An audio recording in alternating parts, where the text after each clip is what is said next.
monde, 3 km 800 de natation, 185 à vélo, avec l'ascension du légendaire col de l'Izoard, et un marathon pour finir. Plus de 1000 triathlètes avaient répondu présent, mais notre équipe a préféré suivre un couple de passionnés qui vit toute l'année au bord du lac de Serre-Ponçon. Ne quittez pas votre fauteuil, les images sont superbes. Elles sont signées Bruno Hanoun et Benoît Tuny. 2 jours de triathlon à Embrun, un parcours olympique samedi, une longue distance dimanche et une brochette bien garnie de champions, en crawl, en vélo, à pied.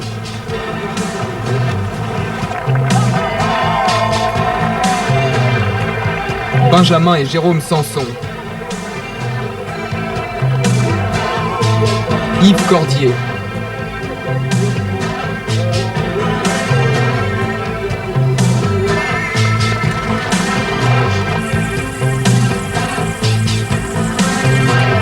Éric Plantin,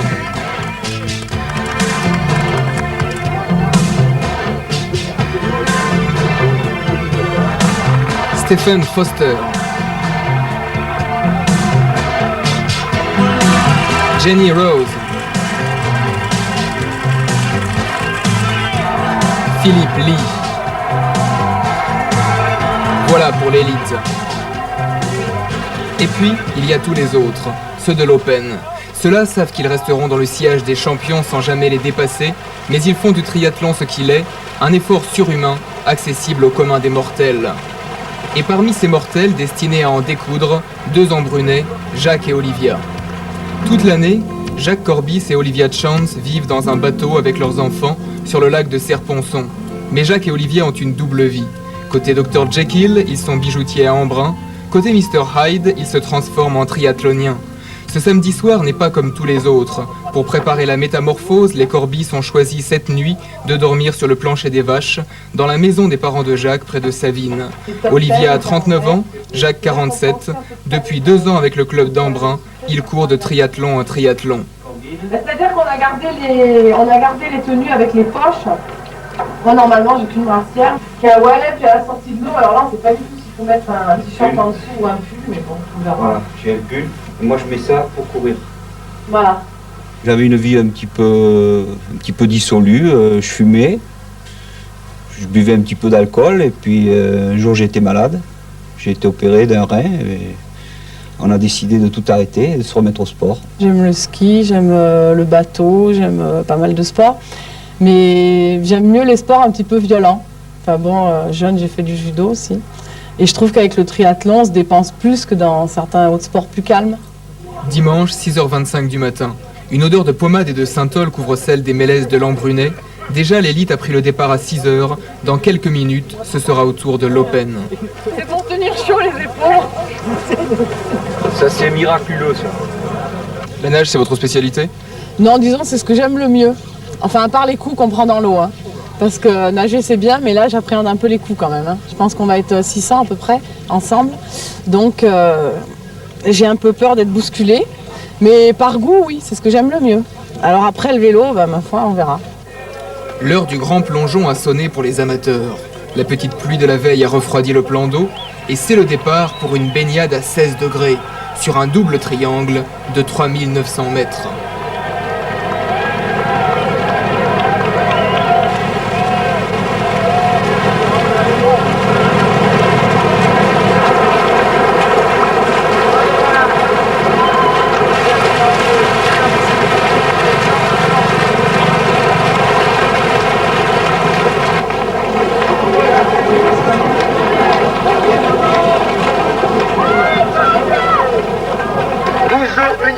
Olivia est la première à sortir de l'eau. Jacques ne s'en arrachera que 9 minutes plus tard. Mais pour l'heure, Olivia ne pense qu'à une chose, les 180 km en vélo qui l'attendent.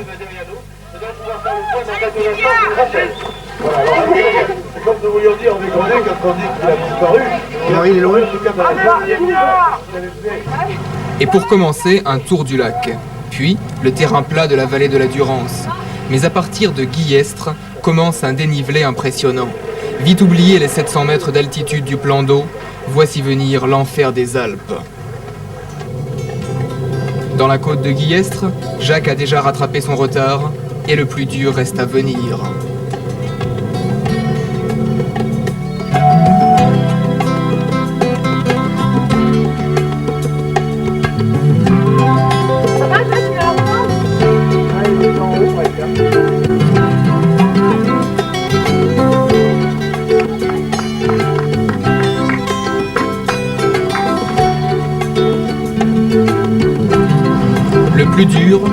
à 2360 mètres, le col de l'Izoard, un décor lunaire plus habitué au ski sur pierre qu'au coup de pédale.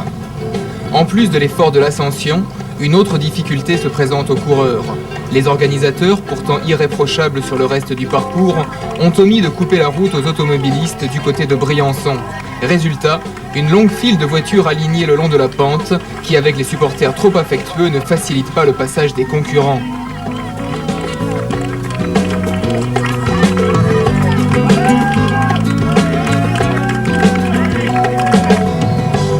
Et pendant le retour vers Embrun, une mauvaise surprise les attend. Les Sirius accumulés au-dessus des cols ont fini par se lasser de contempler la course et la pluie tombe à verse. Alors que le gagnant a franchi la ligne d'arrivée à 16h08, Jacques rejoint le parc à vélo. Les premiers ont terminé, mais le menu continue pour Jacques et Olivia. Place au marathon. Pas le demi, le vrai, celui de 42 km. Merci beaucoup en tout cas pour avoir parlé en français. Merci beaucoup. Je suis avec un sélectionneur, un directeur technique national particulièrement heureux. Bernard Paget, ce que nous avons vécu aujourd'hui, c'est un petit peu la confirmation de ce que tu nous disais hier. Le Joker, ce sera... Un peu de baume sur les crampes, il s'agit de terrain presque plat. Le sadisme des organisateurs n'a pas été jusqu'à faire escalader d'autres montagnes aux coureurs. Mais la pluie qui tombe toujours à grosses gouttes n'est pas pour grand-chose dans le charme de la balade.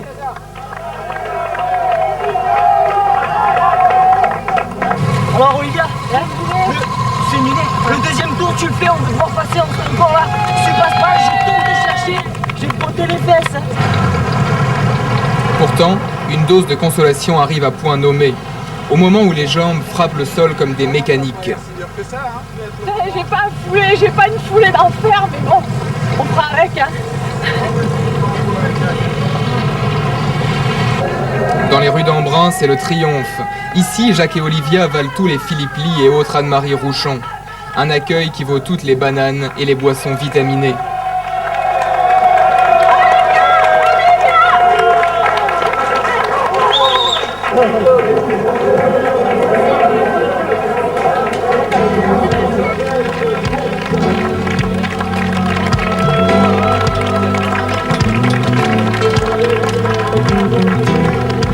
À l'arrivée, les sauveteurs ne chôment pas. Même si, mis à part quelques évanouissements, les triathloniens ont plutôt bien survécu.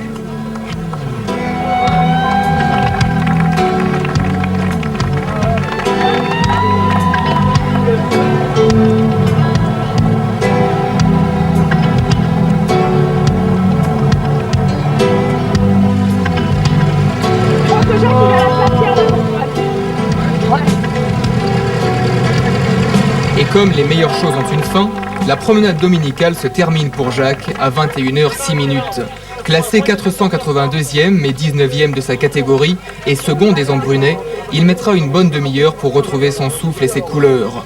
Mais pas de quoi rougir après plus de 14 heures de course. Olivia le suit de 3/4 d'heure, fraîche et dispose ou presque. Pour elle, le pari est gagné, elle est elle aussi classée. Certes, à la 446e place, mais 3e de sa catégorie des seniors femmes 3. Finisher. Finisher, ouais. Très dur. Très dur. Le retour, c'était horrible avec l'orage. Ouais. Moi, j'ai trouvé ça très Et moi, j'étais là quand il a doublé Nicolas. Ah ouais. J'étais là. La première impression, après avoir terminé le triathlon le plus dur du monde, pour une première participation. Mais il est très difficile comme je le prévoyais, mais enfin ça s'est bien passé. Alors, vous avez fait une petite prière au parcours vélo, c'était limite pour les délais, vous connaissiez votre temps? Oui, mais ce que j'ai vraiment pas aimé au vélo, c'était l'orage et la grêle, hein, parce que alors ça m'a vraiment cisaillé. Hein. Alors ça vous a pris où la grêle Je crois que j'ai eu la pluie à partir de Palon, et puis alors la grêle, je crois que c'est en montant vers Champs-Cela, par là. Puis ça a duré jusqu'à Embrun presque. Hein. La route glissante, c'était pas un problème en vélo? Ben si, là, moi je suis arrivée au vélo, j'étais littéralement vidée. Mais après, j'ai bien mangé les sandwichs qu'on m'avait préparés, gentiment, Jaco. Et après, ça a été. Et bon, ben la course, ça s'est très bien passé, mais ça, je m'en doutais un petit peu, quoi. Je prenais beaucoup le vélo. Hein. Alors, vous avez pris votre temps au passage entre le vélo et la course, vous avez pris votre temps pour vous restaurer? Ah oui, j'ai mangé pendant, je crois, 10 minutes avant de repartir. Puis après, j'ai un peu saigné du nez.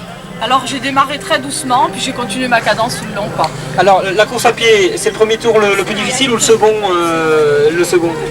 Ben non, ça a été pareil, hein. J'avais les mêmes jambes, la même cadence, c'était pareil. Mais disons qu'il n'y a eu qu'une partie du vélo qui a été pénible, vraiment, mais tout le reste, ça s'est bien passé. Est-ce que vous avez été encouragé par le public là, sur ce retour du CNA?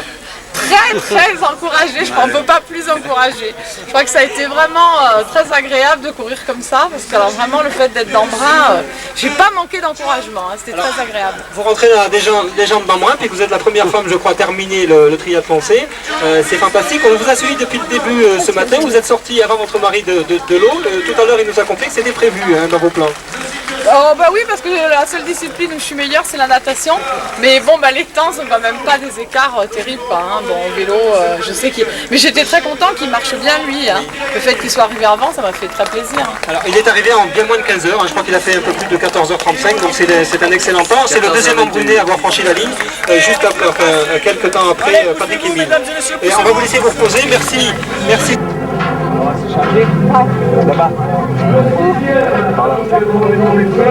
Les deux finishers. Ça fait du bien quand ça s'arrête quand même. Hein. Quand même, oui. Oui, quand même. Ouais, c'est dur. C'était dur le retour. Et à la fin du triathlon, la première chose à laquelle vous pensez, c'est quoi? Ben moi au départ je me disais une fois que le triathlon est fini je casse le vélo, mais non je crois que je vais le laisser entier, ça va. Non, je suis pas dégoûtée, ça va. J'ai eu cet orage moi qui m'a glacée, hein. On a eu la grêle, j'ai failli arrêter puis je me suis dit si je m'arrête je repars pas. Parce que bon j'ai vu des concurrents qui s'arrêtaient sous les arbres, mais moi je me connais, si je m'étais arrêtée je serais pas repartie. Hein. Moi sur le vélo je pensais plus transpirer, en fait on avait presque froid. Hein. Voilà, c'est ça, on peut jamais prévoir. On a eu chaud dans l'isoar. On a eu froid après, avec l'orage. Là. On a eu tout. C'était dur. Mais bon, impérial. Okay. Hein? Le lendemain lundi est un jour ouvrable comme les autres pour la bijouterie des Corbis, histoire de gagner de quoi compenser les calories perdues.